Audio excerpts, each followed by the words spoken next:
Buenos días, mis hermanos, un gusto saludarles a los que no había visto. Les voy a pedir que partamos orando.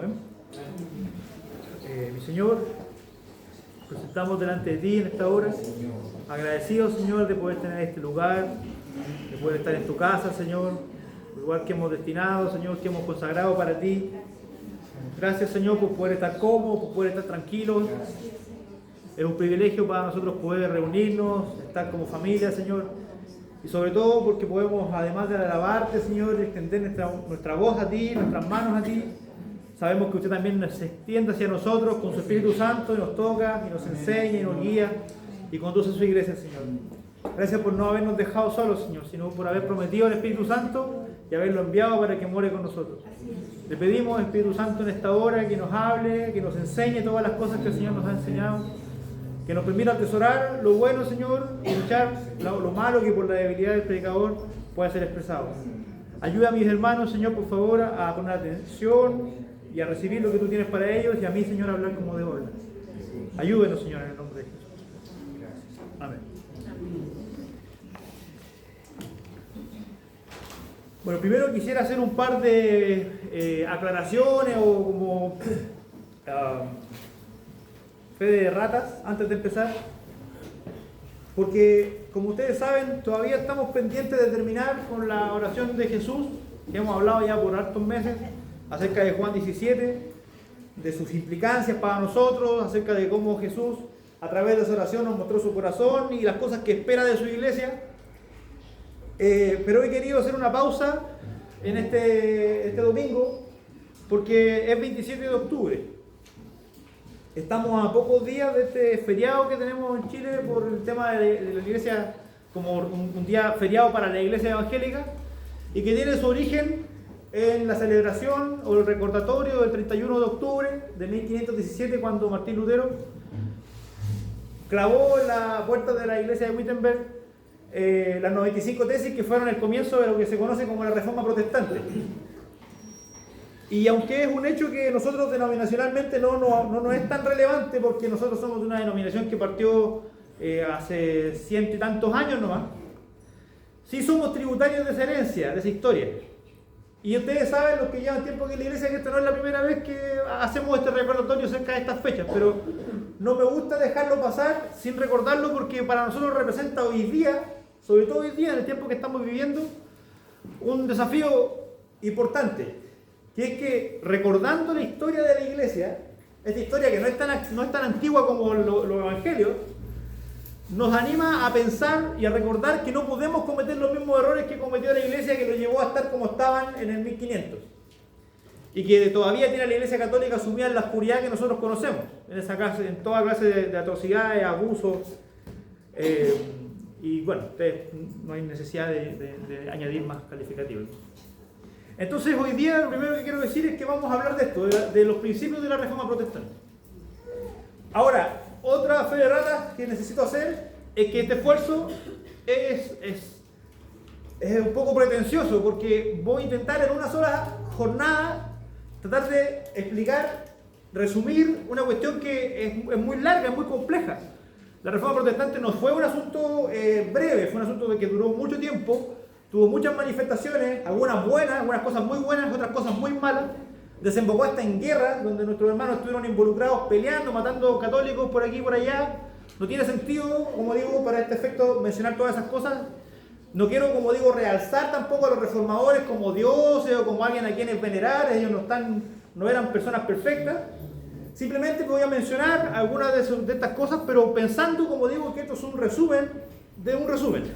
Es algo escueto, muy escueto, para sacar simplemente y simplificando, por supuesto, también en 5 ideas principales que ya las hemos conversado en algunas oportunidades, pero que siempre nos sirven como eje para poder saber cuáles son los desafíos que tenemos como iglesia. Vamos a analizar, y esta es la idea de la exposición, vamos a ir analizando los problemas que tenía la Iglesia Católica en esa época, que parecen muy lejanos a nosotros. Luego los voy a tratar de compartir algunos problemas que tenemos hoy día como iglesia Tiempo de Dios, pero también como iglesia en términos generales aquí en Chile. que son muy parecidos a los problemas que tenía la iglesia en ese tiempo, para luego, con un texto bíblico, uno o dos, apoyar estas cuestiones que se le llaman, la teología le llama las 5 solas de la Reforma, o los 5 principios, las 5 bases según las cuales la Reforma Protestante tuvo su origen, y fue lo que nos transmitió hasta el día de hoy. Así que habiendo dicho eso, estas aclaraciones, digamos, quisiera comenzar. Como digo, los protestantes se llamaron así, protestantes, porque protestaban en contra de la atrocidad que ellos veían en la iglesia que estaba instituida en ese tiempo, que era la iglesia católica. ¿Cuál era la atrocidad más grande dentro de todas las que tenían? Primero, la influencia política que la iglesia había adquirido y que la había hecho sucumbir ante esos vaivenes políticos. Era tan así que incluso habían gobernantes a la que la iglesia les cedía el derecho de cobrar que vamos a conversar, de las indulgencias. Entonces el gobernante se quedaba con la mitad de la plata que recaudaba y la otra mitad para la iglesia. Era un negocio redondo. Y la segunda atrocidad, la acabo de mencionar también, que es la indulgencia, el vender la salvación. Una cuestión que nosotros sabemos por la Escritura que es gratuita, que el Señor hizo por nosotros por amor. Ellos dijeron no. La iglesia administra los dones de la gracia y por lo tanto, si usted quiere recibir perdón, págueme. Y para eso reclutó a los mejores vendedores de la época, que eran curas, uno de los cuales fue John Texel, que elaboró toda una doctrina muy sofisticada para decir que la salvación ocurría cuando la gente pagaba con una moneda de oro, la moneda entraba en la caja y cuando la moneda golpeaba el fondo de la caja donde estaban las otras monedas, un alma salía del purgatorio.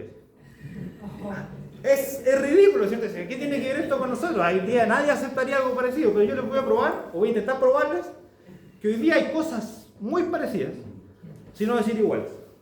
Desde ya me adelanto el libreto, hoy en día no se vende la salvación. Hoy día muy comúnmente se vende la bendición. La salvación nadie la critica porque somos protestantes, porque nosotros somos cristianos evangélicos, protestantes. Nadie se atrevería hoy en día a pararse en un púlpito a vender la salvación, pero sí se atreven a vender la bendición, a sujetarla a condiciones humanas para recibir algo de Dios, cuando eso es una atrocidad. Porque todo lo que viene de la mano de Dios viene por gracia. Nada se recibe de otro medio, por otra forma, por un mérito humano. De otra manera, se contradeciría la carta a los romanos cuando dice que esto es así para que nadie se gloríe. Cualquiera que reciba algo de Dios por sus méritos podría gloriarse de eso, ¿no? Y decir, yo lo recibí porque me lo merezco. ¿Qué es el que hace las penitencias, no el que hace las mandas como conocemos? ¿Por qué recibí un cierto milagro? Porque resulta que yo me comprometí a hacer y pagar en 10 cuotas de rodillas, en no sé cuánto Ave María y no sé qué otras cosas más. Entonces, como yo soy muy devoto y lo hago todos los días y cumplo, bueno, entonces ahora recibo. Eso es una atrocidad conforme a la Escritura, dentro de las que vamos a ver. Entonces, ante esas cosas que estaban ocurriendo, los reformadores, y el primero de los cuales fue Martín Lutero, digamos, en la época esta, porque hubo unos, le llaman pre-reformadores, gente que había reclamado antes, como Juan Hus y otros más, los valdenses, qué sé yo, empezaron a reclamar contra estas prácticas, a protestar en contra de estas prácticas. Y obviamente hubo resistencia de parte de la iglesia institucional y los empezaron a perseguir. Es cierto que el reclamo era muy amplio, se reclamaban, como digo, Martín Lutero tenía 95 tesis, hablaba de muchos temas. Pero en lo actual, digamos, en lo que se estila para hacer este tipo como de resumen respecto a la Reforma, se han extraído 5 principios, que se les llama las 5 solas de la Reforma. No es que Martín Lutero haya enseñado estas 5 solas, simplemente que analizando lo que él dijo, hay 5 pilares fundamentales en los que esa Reforma se basó. Y que además nos sirven a todos los cristianos, sea calvinistas o arminianos, sean bautistas o pentecostales, como para tener una base sobre la cual conversarlo. Todos creemos estas 5 cuestiones. Y nadie se atrevería a ponerlas en duda porque son tan evidentes en la Escritura que no hay ninguna forma de obviarlas. Y de esas 5 solas es que vamos a hablar. Se dice 5 solas porque es una palabra latina que significa los 5 solos o los 5 únicamente. Y los 5 solas serán los siguientes. Es solo la palabra, solo la Escritura, solo la fe, solo por gracia, solo por Cristo y solo para Dios la gloria. Bueno, otra forma de decirlo, porque solo como que no nos dice nada, es únicamente por la Escritura, únicamente por fe, únicamente por gracia, únicamente por Cristo y únicamente todo para la gloria de Dios. Si nosotros tenemos en nuestra cabeza estas 5 cuestiones y las practicamos, nosotros no solo vamos a ser buenos cristianos, sino que vamos a honrar aquella herencia que recibimos no solo del Señor Jesucristo y de su enseñanza de la Escritura, sino que de la historia que nos dejó estos acontecimientos que ocurrieron hace 507 años atrás, cuando empezaron, digamos. Así que partamos con la primera, el primer punto de este análisis. Porque lo primero lo que estaba en tela de juicio en esa época era el tema de la autoridad de la iglesia. ¿De dónde venía la autoridad de la iglesia? Y para nosotros no hay ninguna duda, ¿no? La autoridad de la iglesia viene de la palabra de Dios. Porque fue Dios quien instituyó la iglesia. Y para nosotros la palabra de Dios es nuestra base, nuestro manual de fe y conducta. Todo lo que la iglesia hace o no hace, lo hace y no lo hace conforme a la Escritura. Pero en esa época, los papas se habían adjudicado la autoridad diciendo ellos que eran herederos de Pedro, el primer papa, según ellos, y por lo tanto, como la iglesia estaba fundamentada en el fundamento de los apóstoles, el papa se constituía en un apóstol y por lo tanto el papa podía dictar doctrina, es decir, la palabra del papa y la palabra de la Biblia estaban de la mano. Y muchas veces el papa estaba sobre la Biblia porque la contradecía, como cuando establece a la Virgen María como santa, bueno, establece a los santos, establece a la Virgen María como corredentor y cosas por el estilo, puro error. Entonces tenemos por una parte el superar, ponerle la autoridad del Papa a la altura de la Escritura y además poner la tradición a la altura de la Escritura. Es decir, que los sacramentos, que es lo que ellos llaman, las prácticas estas del bautismo de los niños, la confirmación y todas esas cosas, como se han practicado, bueno, entonces tienen valor de doctrina y por lo tanto se tiene que enseñar como si fuese la Escritura. Es por eso que hoy en día esas cosas se hacen. Y para ellos son relevantes porque si no lo hacen como que no son salvos, ¿no entienden? Para poder ser católico hay que cumplir con esas cuestiones. Eso es un error porque vulnera esta idea de que solo es la palabra de Dios la que es inspirada. De que es solo la palabra de Dios la que ha llegado a nosotros para conducir nuestras vidas y el destino de la iglesia. Entonces, cuando nosotros comenzamos a añadir cuestiones, estamos incurriendo en un error que hemos mencionado muchas veces, que es un error por exceso.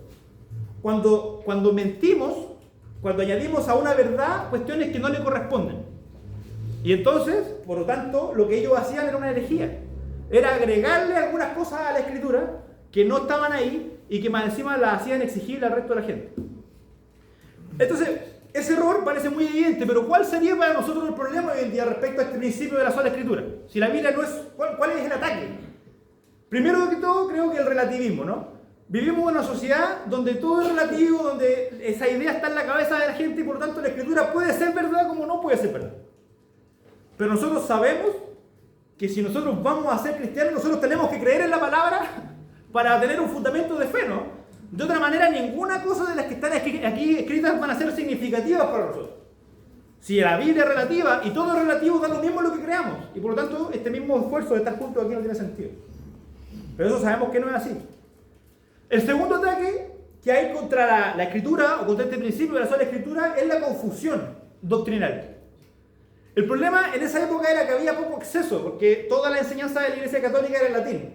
El problema que tenemos hoy día es el opuesto. Tenemos mucho acceso. La gente pesca YouTube, pone un par de palabras y aparecen 500 predicadores, cada uno hablando de la cuestión que se le ocurre. Un montón de gente chanta metida entre medio, un montón de gente que quiere buscar la plata porque ven un modo sustento. Hay un asunto que le llaman el clickbait, que es este sistema de que poner una captura, una miniatura como llamativa, con un montón de fuego y cosas así rimbombantes, para que la gente haga el clic y le ponga un me gusta o vea el video y eso le reporte una cuestión económica. Entonces, tenemos demasiado acceso a información. Entonces, ¿qué es lo que nos queda? ¿A cuál de todos esos 500, 600 o miles de predicadores que están ahí vamos a seguir? Le pregunto. Usted ninguno, ni yo puedo dar una respuesta, ni nadie puede dar una respuesta. Entonces, ¿a quién vamos a seguir? ¿Me entiende el punto con el relativismo, no? Y el peligro que tenemos, porque se está afectando esto. Porque cuando usted busca, y busca lo que sea, ahí cualquier cosa, se puede encontrar con gente hablando cosas que estén en contra de la Escritura. O a favor, pero si usted no conoce la Escritura, ¿de qué le sirve, no? Entonces, es cierto, como digo, ha pasado de un extremo al otro, pero para nosotros sigue siendo el mismo desafío. ¿Vamos a confiar en la Escritura, sí o no? ¿Es la Escritura para usted suficiente o no? ¿Es la Escritura para usted, cree usted que este texto es inspirado por Dios? Y les pido entonces que busquen conmigo 2 Timoteo 3:16. Para que entendamos por qué es que el principio de sola Escritura es tan importante para nosotros hoy como lo fue en el tiempo de la Reforma. Segunda carta a Timoteo 3:16 y 17. Este texto es muy famoso, muy conocido, pero quiero que tomemos un solo punto de él para afirmar esto, para poder avanzar con los demás principios. Mientras lo busca, permítanme decir, nuestra fe respecto a la Escritura está basada en que la Escritura es inerrante, no contiene errores. En que la Escritura es suficiente, no es necesario nada más para poder conducir los esfuerzos de la Iglesia y de la vida cristiana. Es cierto, la Biblia no es suficiente para construir un edificio o para ser doctor, pero en cuanto a los temas de salvación y de agradar a Dios y de vivir una vida conforme a lo que Dios establece, la Biblia es suficiente, no necesitamos nada más. Ni profetas, ni visiones, ni sueños, ni revelaciones, ni grandes líderes. Una de las críticas más grandes que se le hace a la Iglesia evangélica de parte de la Iglesia católica es que nosotros no tenemos una cabeza visible. Como si eso fuese algo malo, gloria a Dios, porque nuestra cabeza es invisible, porque es Cristo. Ahí nosotros le vemos la cabeza a ellos, no te sentaba ahí en Roma lleno de opulencia. Vergüenza me daría a mí tener una cabeza como esa. Segunda de Timoteo 3:16. Hermanos míos, toda la Escritura. ¿Alguna parte? Toda la Escritura. Sobre esto lo decíamos en el discipulado temprano. Tenemos una responsabilidad, hermanos míos. Nadie se va a ir al cielo por conocer mucho la Escritura. Si no, los teólogos estarían en el cielo y todos nosotros los demás estaríamos fuera. No es el conocimiento el que salva, es la fe la que salva. Pero si usted ha tenido la oportunidad de creer al Señor y el Señor le ha dado años de vida, ocupemos esos años de vida para conocer su palabra. Porque toda la Escritura es inspirada por Dios. Es inspirada, es útil, fue respirada por Él y fue dada por medio de su inspiración a través de los hombres de Dios. ¿Para qué?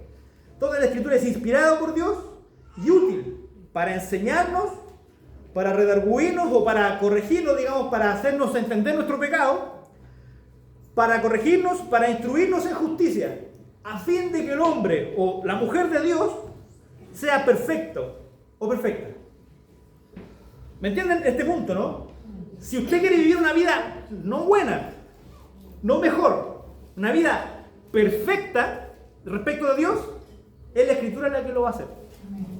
Entonces les pregunto, ¿necesitaremos por casualidad añadirle más cosas a la Escritura? Cuando el Señor dijo que ni una tilde, ni una jota pasaría sin que se cumpliese. Cualquier cosa que le añadamos a la Escritura deshonra a Dios, porque significa que Él se equivocó. Cualquier cosa que nosotros queramos, según la cual nosotros queramos vivir, le deshonra. Porque el Señor dejó esto para que llegara a nuestras manos. Y bueno, aunque no tenemos tiempo, ustedes ya saben que este texto, para llegar a ser lo que tenemos hoy, ha pasado por generación de gente que hizo esfuerzos totales para poder llegar a nuestras manos. Simplemente piensen en esta versión que tenemos la mayoría de nosotros, la Reina Valera, que se le conoce como de Casiodoro Reina y de Valera. Estos dos hombres, para traducirla al español, uno tuvo que andar arrancando casi por 15 años con los manuscritos para que no lo mataran. Escondido trabajando en las sombras para que no lo mataran. Y luego, Valera estuvo 20 años revisando el trabajo de Casiodoro para saber si lo que él había escrito, lo que había traducido, estaba bien traducido. Por lo menos 30 y tantos años de trabajo, solamente para tener una traducción en español.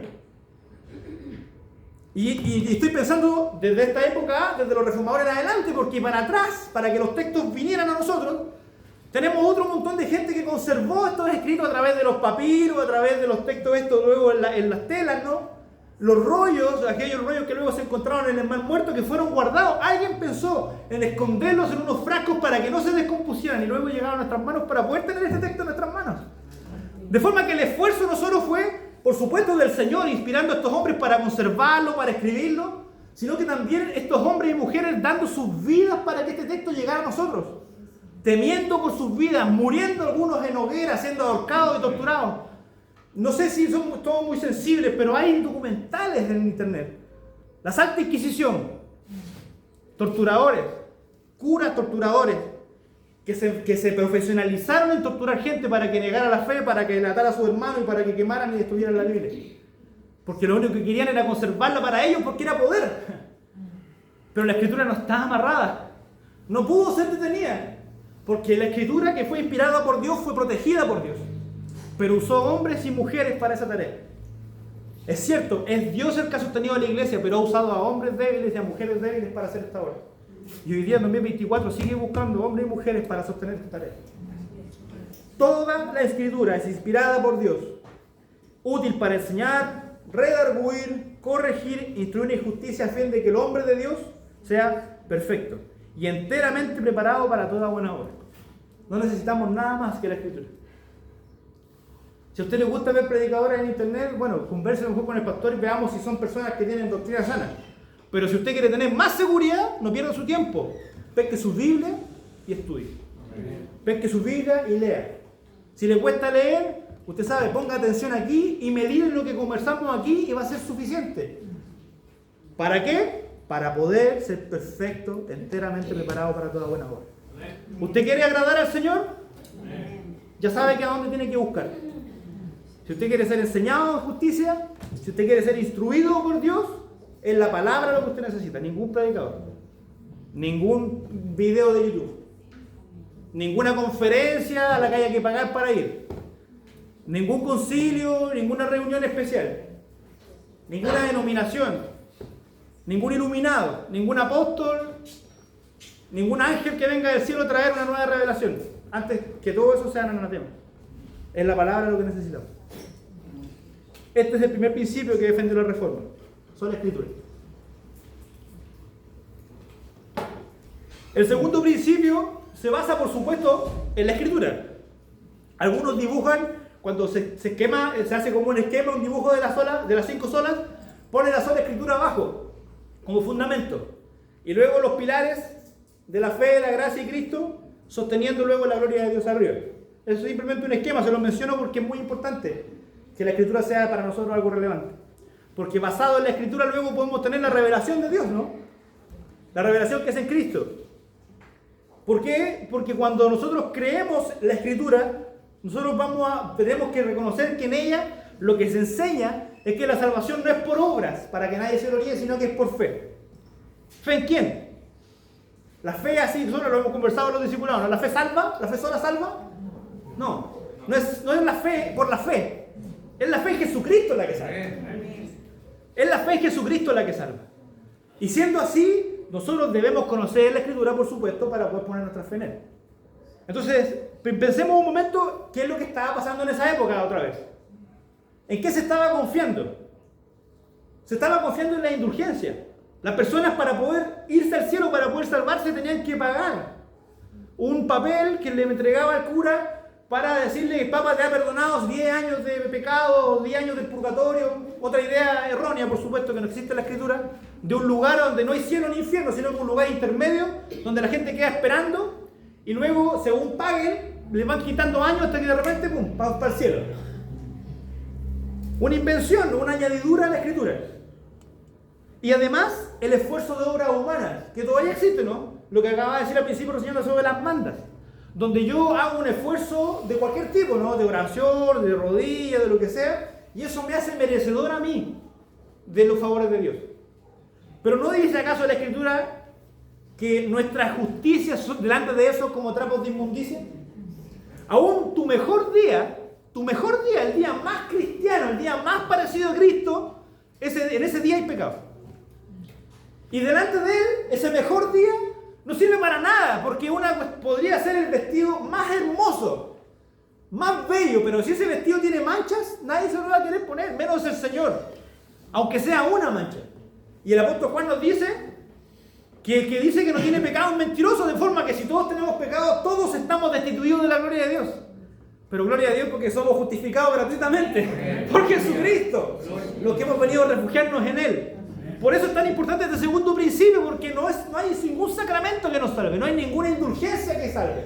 Es la fe en Jesucristo la que salva. Por eso les pido por favor que busquen Gálatas 2:16. Lo que sí tenemos que tener cuidado mientras buscan es que hoy en día a lo mejor, aunque es vergonzoso decirlo, pero hoy en día todavía se venden indulgencias en Roma. Hace poco supe, investigando para esto, que cuando vino el Papa a Brasil hace unos años, estaba vendiendo indulgencias y las vendía hasta por internet. Si usted veía, si usted participaba de esas ceremonias, le mandaban el certificado de la vida online y usted pagaba con PayPal y todo, con monedas virtuales, no sé. Por eso digo, ustedes se ríen, ¿no? Pero es un error que no se ha desaparecido, la gente sigue vendiendo, sigue comprando su salvación. Es vergonzoso que 500 años después todavía no aprendan.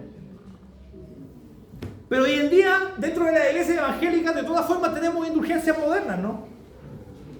Todavía hay gente que, como decía al principio, ya no vende la salvación, porque eso sí que ya no tiene ningún lugar a duda.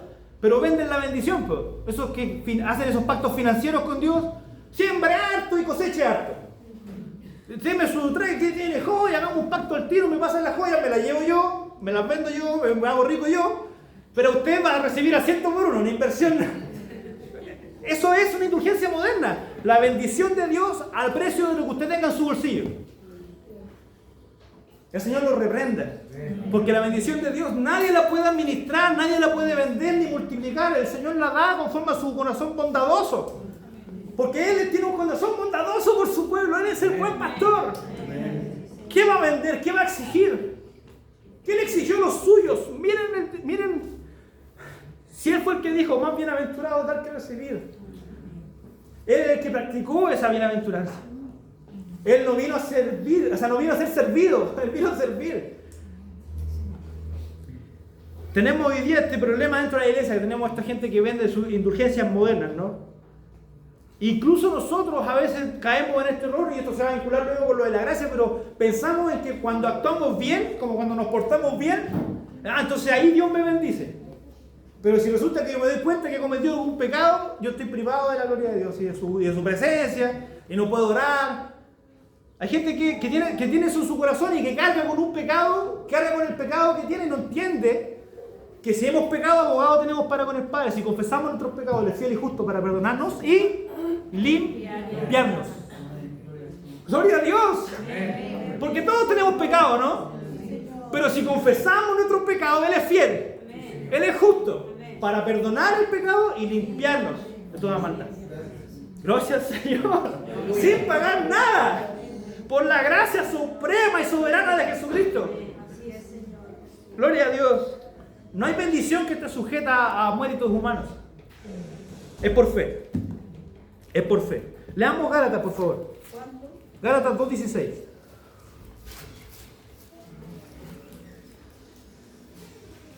Este texto puede parecer confuso porque habla de la fe de Jesús, pero los animo a los que leen y que quieren revisarlo, anotenla, por ejemplo, de la nueva traducción viviente, y van a darse cuenta que es un asunto de traducción, no más una menudencia.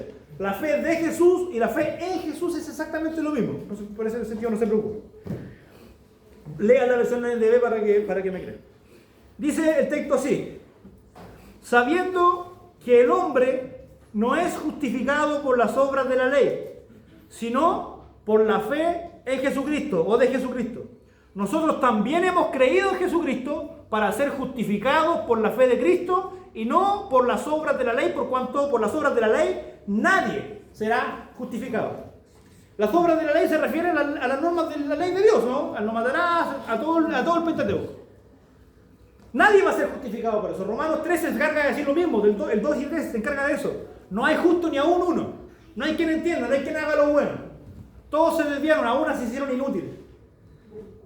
Pero luego, el versículo 22 dice: pero ahora, aparte de la ley, se ha manifestado la justicia de Dios. Manifestada por las Escrituras, por los profetas. La justicia que es por la fe en Jesucristo. Lo vamos a ver ahora porque se revincula con la gracia, pero quiero que reserven esto en su corazón.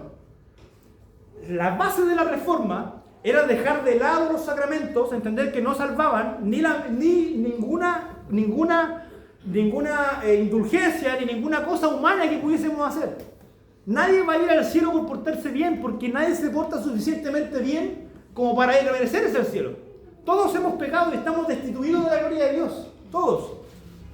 La única forma de acceder a ser parte de la familia de Dios es por medio del sumo sacerdote Jesucristo, quien dijo de sí mismo, ¿se recuerdan lo que hemos hablado de la oración de Jesús y lo que dijo durante la cena?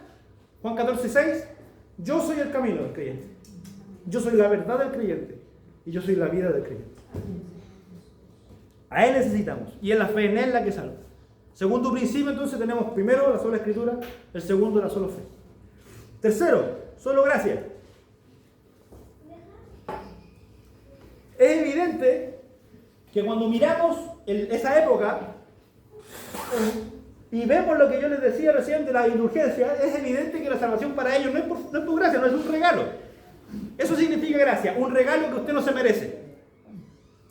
Si usted va a trabajar a la empresa donde trabaja, donde sea que trabaje, a final de semana o a final de mes le pagan un sueldo. Eso no es una gracia, porque usted se lo deben, usted trabajó, usted le deben algo.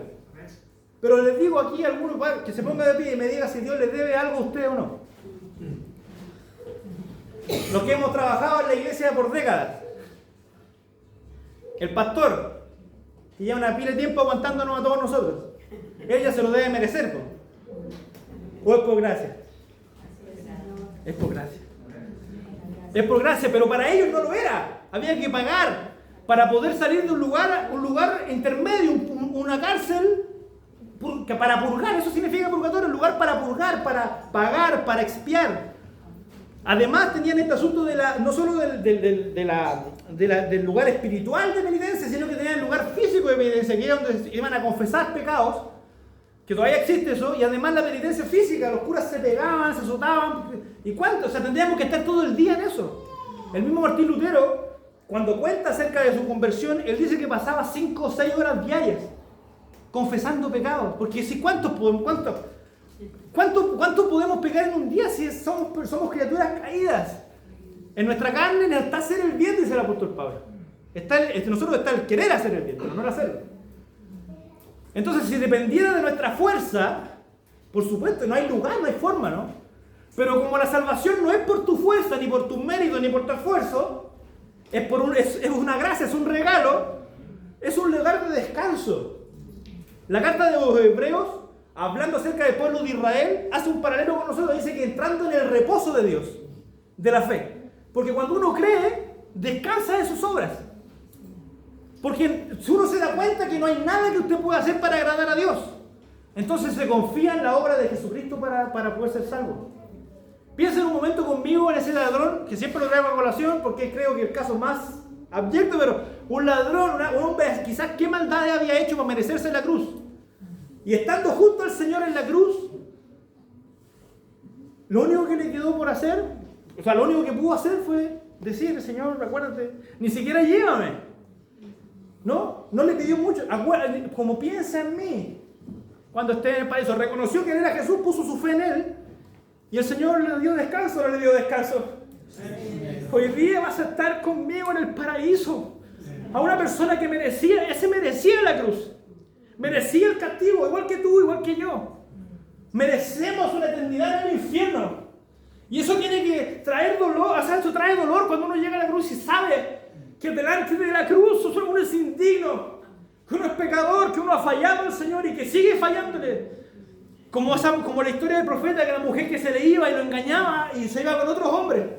Y luego volvía y el amor del esposo estaba ahí. Duele el corazón cuando uno ve la naturaleza que tiene, ¿no? Y la compara con la del amado Salvador. Pero Él en su gracia y en su paciencia nos espera. Con la puerta abierta, con el anillo en la mano, nos pone ropa nueva. Y se alegra cuando venimos a Él. Eso es gracia, hermanos míos. Eso es gracia. No se te debe nada a ti. Dios no te debe nada. Pero tú le debes todo. Por eso venimos a Él. Por eso corremos a Él, porque lo necesitamos. Y cualquier otra cosa que queramos añadir a esa gracia es deshonrarle. Porque Jesús para eso vino. Porque por la gracia y la verdad vinieron por Jesucristo. Juan 1:17. La gracia y la verdad vinieron por medio de Jesucristo. Por favor, busquen conmigo Romanos 3, el texto que estábamos citando hace un rato. 3, 21 y 24. La salvación es solo por fe en Jesucristo. Y es un regalo de Dios.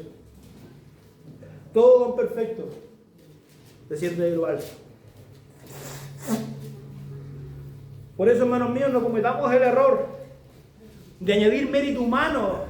Aquí no se trata de que lo que yo hago para Dios me merezco, que yo vengo a servir, que yo vengo a barrer todos los sábados, que yo vengo a hacer los muebles, no es que yo.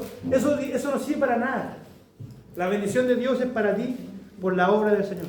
¿Se recuerda el pastor Eduardo nos compartía lo de la parábola de los obreros que trabajaban unos a última hora y recibían igual que los demás? Nosotros no servimos para la recompensa, nosotros servimos porque es una dignidad servir al Señor. No hay ningún mérito ni bueno que pueda hacer para Él, nada. Confíate en su gracia nada más. Romanos 3, como decía, voy a leerlo rápido, del 21 al 24. Pero ahora, está diciendo el apóstol Pablo, habiendo primero dejado a todos bajo juicio, pero ahora, aparte de la ley, se ha manifestado la justicia de Dios testificada por la ley y por los profetas. La justicia de Dios por medio de la fe en Jesucristo, para todos los que creen en Él, porque no hay diferencia. Mujer, hombre, negro, rubio, judío, gentil, no hay diferencia. Por cuanto todos y yo hemos pecado, ¿qué dice? Estamos destituidos de la gloria de Dios, como Adán, destituidos de la gloria de Dios. Siendo justificados, ¿cómo? Gratuitamente. Quien les quiera cobrar por la bendición de Dios y por su amor, ese es un anatema. Porque es gracia. Y es gratuita. Gratuita para nosotros los que la recibimos, pero no fue gratuita para Dios. No lo olvidemos, que el precio fue el más alto que se podía pagar. El Dios del universo pudo haber entregado galaxias por nosotros. Pudo haber entregado millares de ángeles por nosotros. Pero entregó a su amado Hijo. Era hecho glorioso para siempre a Jesucristo. Parte de su naturaleza y de su esencia. Dios se entregó a sí mismo, lo más valioso que tenía por nosotros, de forma que el precio que Él pagó fue enorme. Pero lo pagó por nosotros para que para nosotros fuese gratuito. Pero insisto, que sea gratuito para nosotros no significa que no tenga valor. Al contrario. No hay nadie más valioso que Jesucristo. Amén. La razón de todo lo que existe. Aleluya. Gloria a Él para siempre. Y su gracia que nos regaló. Amén. Por la más fe. Gracias, Señor. Gracias. Porque no éramos dignos. Y esto nos trae a la cuarta sola, ¿no? Solo por la palabra, solo por fe, solo por gracia. Y únicamente por Jesucristo. Amén. Únicamente por Jesucristo, porque no hay otro como Él. Amén. En ese tiempo habían añadido, ¿qué? Un montón de santos, ¿no? Gente que según ellos hacía tanto bien que podían ser intercesores junto a Jesucristo. ¡Qué vergüenza! ¿A quién le vamos a comparar?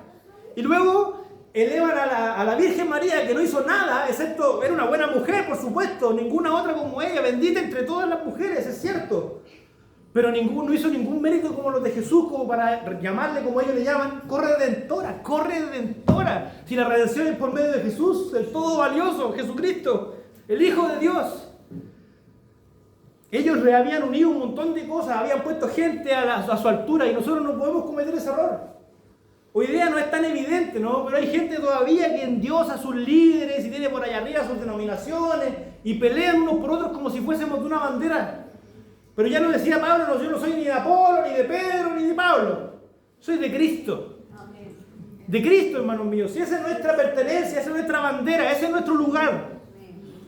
Nosotros no somos tributarios de ninguna otra cuestión, ni de un pastor que interceda por nosotros, ni de una denominación que nos conduzca por el camino. Nosotros tenemos la palabra de Dios, su Espíritu Santo morando en nosotros, a su Hijo intercediendo y al Padre que nos ama. Pero a pesar de esto, y de que sabemos que como los reformadores, que Cristo es lo más importante y la piedra del ángulo, tenemos en muy poca estima a nuestro Salvador muchas veces. En muy poca estima, porque si nos ponemos así y si vemos a Jesucristo de esta forma, entregado por nosotros, y sabiendo lo que dijo el apóstol Pablo, que dice que si uno murió por todos, es para que ellos vivan, y los que ahora viven no vivan para sí, sino para aquel que murió y resucitó por ellos. Ese es el estándar. Ahora nosotros, si Él murió por mí, yo debo vivir ahora por Él. Porque somos eso, ¿no? La iglesia, el cuerpo de Cristo. Pero tenemos en tan poco valor a nuestro Señor que le entregamos muy poco tiempo, ¿no les parece? Pero esto, antes que entristecerles, como para perdición, que sea, como dice el apóstol, una tristeza para arrepentimiento. La tristeza que es según Dios, que nos conduce al arrepentimiento, al cambio. El arrepentimiento, esa palabra en griego significa metanoia, un cambio de naturaleza, una transformación, un pasar de ir caminando hacia el infierno y en 180 grados ahora ser heredero del cielo. Tenemos que cambiar, tenemos que arrepentirnos y cambiar el camino en ese sentido si nos hemos dado al Señor la honra que Él merece. Expresada, por ejemplo, en nuestro tiempo. Expresada, por ejemplo, en el amor a su iglesia. ¿No decimos que la iglesia es el cuerpo de Cristo? Es Cristo mismo, ¿no? De forma que si vamos a amar a Cristo, tenemos que amar a su iglesia. Y ese amor se tiene que manifestar en servicio. Servimos poco al Señor, ¿no? Servimos poco a su iglesia. El que ama a Dios, ame primero a su hermano. Sigue resonando, ¿no? Al apóstol Juan hablándonos. Tenemos un desafío en este sentido entonces. Ya es cierto, nosotros no adoramos a los santos, nosotros no adoramos a María, tenemos un avance, pero resulta que tampoco adoramos a Jesucristo. Porque cuidado, hermanos. Venir el día domingo y cantar con nuestros hermanos músicos no significa nada si tú no honras, no adoras al Señor en tu semana. No cantando. Obediencia es lo que quiero. Y en eso podemos crecer, y en eso tú no necesitas a nadie más que al Señor para que Él te ayude. Porque el Señor sabe que somos débiles, que somos polvo. Pero Él no nos dejó solos. Recuerden eso, cuando se sienta débil, cuando se sienta mal, cuando se sienta triste, cuando se dé cuenta que no puede cumplir, que no agrada a Dios con lo que está haciendo, encomiéndase al Espíritu Santo, porque Él dice que nos va a convencer de justicia, de juicio y de pecado. Y que Él nos va a enseñar todo lo que el Señor dejó para nosotros. Pero necesitamos buscar. Ahí tenemos un desafío. Leámoslo. Primera de Timoteo 2:5. Discúlpenme que si me extendí un poco y termino en breve. Es un desafío un poco excesivo, ¿no? Este texto también es muy conocido, 1 Timoteo 2:5, solamente para recalcar a quién servimos. Ya hemos dicho, Jesús dijo de sí mismo: yo soy el camino, la verdad y la vida. Jesucristo es tu verdad, es tu camino y es tu vida. Si no le tienes a Él, no tienes nada. Si tú no tienes a Jesucristo, estás descarriado, no hay camino. Si tú no tienes a Jesucristo, estás en la mentira y necesitas venir a la verdad. Y si no tienes a Jesucristo, no tienes nada. Esa es la condición del hombre sin Dios. ¿Por qué? 1 Timoteo 2:5. Porque hay un solo Dios y además un solo mediador entre Dios y los hombres. Jesucristo. Jesucristo, el señalado, el más hermoso de los hijos de los hombres. La gracia se derramó sobre Él. Dale a Dios. ¡Qué María, qué santos! Nosotros venimos al auténtico mediador, al único mediador. Y la quinta sola. Si la salvación se nos expresa a través de la Escritura solamente, si únicamente la salvación se adquiere por fe en Jesucristo, si la salvación además es solo un regalo de parte de Dios para nosotros, que viene solo por medio de Jesucristo, adivinen a quién hay que darle la gloria. Y viene la quinta sola: solo a Dios sea la gloria. No hay ningún hombre, ningún líder, ni denominación que se pueda atribuir para ellos la gloria. Nadie. El Señor no comparte su gloria con nadie. Nadie es digno de compartir su gloria. Recuerden que el enemigo fue su pecado, ¿no? Es creerse igual a Dios. Hay mucha gente que a lo mejor no va a declarar que son omnipotentes ni son omniscientes, pero hay liderazgos que no saben que existen, que se atribuyen ellos la voz de Dios. El Señor nos libre. Nosotros somos cuando mucho, un micrófono. Aquello que el Señor usa para meter bulla nada más, para hablar. Pero ninguno tiene la prerrogativa de hablar por Dios. Y el Señor reprenda al papado romano que dicen ser Dios en la tierra. Están atrasados como 5.000 años de historia. Que no entienden que Dios habla a través de los hombres, pero Dios, el hombre, ya vino una vez y murió por nosotros y resucitó por nosotros. Jesucristo, no hay más que Él. El papado erró, tenía a sus santos y, como ya les decía, al Papa. El Papa creía y hasta el día de hoy emite sus textos, sus bulas, con las cuales asemeja la palabra y le añade a la palabra un montón de cosas más. Pero la palabra de Dios es inspirada por Dios, es la que Él dio, no la que a ellos se les ocurre dictar. Que el Señor los reprenda. Pero nosotros no cometamos el error de tampoco de endiosar gente que no lo merece. Ni tampoco el error de menoscabar la salvación que Dios nos ha dado, porque si reconocemos esto que estoy diciendo, del principio del solo a Dios la gloria, tenemos que vivir con esa dignidad, sabiendo que todo lo que hacemos y todo lo que somos es para la gloria de Dios, ¿o no? ¿No dice eso el texto de 1 de Corintios? Hacerlo todo para la gloria de Dios, todo. Tu trabajo, la forma en que te conduces como esposo, la forma en que te conduces como madre, la forma en la que sirves en tu iglesia, todo para mi gloria, para que yo quede bien, para que me aplaudan. Es que nadie me dijo gracias, hermano. Es que nadie me dijo que quedó bonito. Nadie me aplaudió. Es que nunca ha sido la gloria para ti. De la iglesia no se trata de eso. Que te aplauden en tu casa si quieres. Enseña a tu hijo que te aplaudan la comida rica y cosas así, pero en cuanto a las cosas del Señor, a la iglesia, la gloria es del Señor y nada más que para el Señor. Por favor, vayan conmigo, se les pido 2 textos. Los de este lado les pido por favor que busquen Romanos 11, 36 y los de este lado de acá, Colosenses 1, 16 y 17. La gloria del Padre y la gloria del Hijo, lo único que quiero enfatizar para terminar. No caigamos, hermanos míos, en el error de la vanagloria, de querer asumir nosotros un lugar de aplauso, de mérito. Al contrario, el Señor es el que tiene que ser glorificado. Si el Señor te usa, si el Señor te bendice, al Señor sea la gloria, no para ti. No te reserves nada, hermanos míos. Porque no eres, primero que todo, no eres digno de nada. Y segundo que todo, Él es digno de todo. Él es digno de todo. Y una de las razones que nos debe motivar a predicar el Evangelio es traer más gente, porque mientras más gente haya, más gloria para Él. Porque yo tengo una gloria limitada que puedo darle, tengo una cantidad de años limitada. Pero si yo comparto el Evangelio, será en generaciones tras generaciones. Podrán venir 2000 años más, hermanos.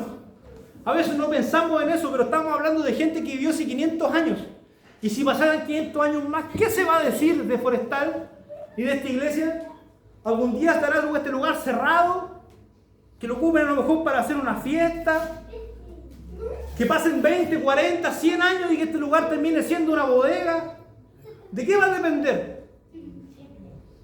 De que su iglesia siga en pie. Y de que su iglesia siga viviendo para la gloria de Dios. Transmitiendo el Evangelio como lo hicieron los que nos precedieron. Porque ahora, claro, nos parece fácil porque no hay persecución, ¿no? No hay una persecución desatada, pero si la hubiera... Mi pastor hace 20 años, cuando yo era niño, me decía que si viniera la persecución como vino, las iglesias quedarían vacías, Sebastián. Vacías. Y nosotros tenemos la responsabilidad de ayudarle a ustedes a que eso no ocurra. Sea que la persecución venga o que no. Pero tenemos la responsabilidad de pasar la posta a los siguientes con la mecha encendida, con la llama todavía en alto. Y no caer como la iglesia católica y quedar oscura para siempre. No solo por 500 años, sino que por todos los que vengan. Por favor, leamos entonces, y con esto termino. Romanos 11, 36. Este texto es muy importante por una razón. El apóstol Pablo en la carta de Romanos comienza a hablar acerca de la condición del hombre desde el capítulo 1, 2, y en el 3 nos enseña de la salvación, de cómo viene por gracia, solo por gracia, para que nadie se gloríe. Luego en el 4 nos enseña acerca de Abraham, luego en el 5 de Adán, y luego sigue avanzando con la revelación en el capítulo 8, cómo esto se incorpora al Espíritu Santo a conducirnos en los esfuerzos de poder ser lo que debemos ser, la iglesia de Cristo. Luego en el capítulo 9 y en el capítulo 10 nos muestra cómo eso tiene que ver con Israel, cómo Israel tiene un lugar en la salvación, cómo Dios lo usó para traernos a nosotros la salvación, para traernos la palabra, para traernos el mensaje, porque Jesús vino en ese pueblo que Dios escogió. Y cuando el apóstol Pablo llega al capítulo 11, está extasiado de toda la revelación, ha cumplido con exponernos todo el mensaje. Y lo único que le queda por decir es lo que va a decir ahora. Dice en el versículo 35, ¿quién le dio primero a Dios para que fuese recompensado? Perdón, permítame leer el 33, porque este es el final, este es el punto máximo de la revelación de Romanos. Aquí termina. Bueno, continúa luego, pero me refiero a esta es la cúspide de lo que está explicando. Oh, profundidad de las riquezas, de la sabiduría y de la ciencia de Dios. Cuán insondables son sus juicios e inescrutables sus caminos. Porque ¿quién entendió la mente del Señor y quién fue su consejero? ¿O quién le dio a Él primero para que le fuese recompensado? Porque de Él y por Él y para Él son todas las cosas. A Él sea la gloria por los siglos. Amén. Todo el plan de la salvación, toda la revelación, todo lo que Dios ha hecho desde el principio de los tiempos hasta este día, es para su gloria. Porque Él lo pensó. Él no solo pensó en el plan general, Él pensó en el plan particular, pensó en tu vida. El omnipotente y el omnisciente Dios pensó en ti. Antes de que fuese creado, dice, antes de que fuese todo, mi embrión brilló en tus ojos, dice el Señor. Él dio el plan general, la salvación del mundo, y vio tu vida, y vio tu servicio, y vio tu sufrimiento. Porque Él puede, Él tiene el poder y la capacidad de verlo todo. Y por eso cuando el apóstol Pablo termina de escribir esta parte, lo único que le queda decir es, oh, gloria a Dios, gloria a Dios. Cuando estaba leyendo esto, ¿saben de qué me acordaba? No lo digo para que lo hagamos, pero ustedes saben que los judíos enfatizan esto repitiendo las cosas, ¿no? Por primera vez en toda mi vida entendí por qué los hermanos pentecostales tienen esa práctica de decir gloria a Dios 3 veces. ¿Por qué no dicen una nomás? Es porque hay momentos en que no hay forma de expresar con palabras, sino que hay que repetirlo y repetirlo y repetirlo y decirle al Señor que Él sea toda la gloria en mi vida y en la vida de su iglesia. Que el Señor use a su iglesia para traerle más gloria a Dios siempre. Insisto, no digo esto para que empecemos a dar gloria a Dios, simplemente quiero decir que si ese énfasis que esté en tu vida, no como una repetición simplemente, sino que como una forma de vivir para la gloria de Dios. Hermanos míos, para terminar, teniendo de nuevo las 5 solas en la mente, la sola Escritura, solo por fe, únicamente por gracia, únicamente por Jesucristo, y que todo lo que existe y todo lo que somos es para la gloria de Dios, recordemos estas 3 cosas al final. La primera, imitar la valentía y la fe de nuestros predecesores. La gente creyó en Dios y dio su vida por Dios. Eso no lo podemos negar. Muchos murieron a causa de esto. Otros vivieron perseguidos. Y llegó a nuestras manos su trabajo. Honrémoslo. En segundo lugar, tenemos que revalorar estas verdades que son parte de nosotros hoy día y que están siendo atacadas todavía. No por la Iglesia Católica solamente, sino que por todo lo que está afectando a la Iglesia hoy en día. Las redes sociales, los falsos maestros, ataques a la doctrina, esas cosas siguen pasando hoy día y tenemos la responsabilidad de revivar estos 5 principios y no soltarlos. Y finalmente, hermanos míos, recordar que todo, si todo fue creado para Dios y por Él y para Él, tú has sido creado por Él y para Él. Tú, tus hijos, tu casa, tu familia, todo lo que tienes es para la gloria de Dios. Piensa esta semana en cómo glorificarle, porque para eso fuimos creados. Mi Señor, nos presentamos delante de ti agradecidos, Señor. Gracias, Señor. Agradecidos sabiendo la herencia que hemos recibido, Padre. Sabiendo que no venimos de las piedras, Señor, sino que tú has preservado a tu iglesia por los siglos, Señor. Desde tu Hijo Jesucristo en adelante, por medio de tus apóstoles y por medio de cada hombre y mujer que sacrificó su vida en el fuego, en la espada, Señor, en el Coliseo, luego perseguidos por los montes aserrados, Señor. Gente que nunca fue digna de este mundo, Señor, que de este mundo no fue digno de ellos. Nos han bendecido, Señor, con esta palabra para poder vivir conforme a ella. No nos dejaste solos, Señor, sino que proviste hombres y mujeres que han perseverado y han traído la posta, Señor, cuando nos predicaron a nosotros. Hemos creído tu anuncio, Señor, y nosotros queremos ser tu llama, tu instrumento, tu fuego, Señor, y la luz que alumbra este mundo. Cumplir con el propósito, Señor, cuando dijiste a Abraham que en su descendencia serían benditas todas las naciones de la tierra. Es tu iglesia, Señor, es tu cuerpo, la bendición del mundo, porque a través de nosotros tu buena noticia corre por las calles, corre por las casas, y gente te conoce y te glorifica. Glorifíquese, Señor, en medio nuestro. Glorifíquese en su iglesia, Señor. Queremos vivir sabiendo, Señor, que la Escritura para nosotros es lo primero. Queremos honrar la fe, Señor, que tú has provisto en nuestro corazón para creer en ti. Queremos honrar la gracia gigantesca que nos has dado de poder acercarnos sin mérito alguno delante de tu trono, Señor. Sin merecimiento, por el contrario, lo único que merecíamos era el infierno. Por Cristo, mi Señor, por quien tenemos todo por basura, tú, Cristo, tú. A ti sea la gloria. Oh Dios de los siglos, a ti sea la gloria. Glorifícate en esta iglesia, Señor. Glorifícate en la iglesia, tiempo de Dios. Gloria sean dadas a ti, mi Señor. Gloria a ti, Señor, gloria a ti. Gloria a ti, Señor, ayúdanos.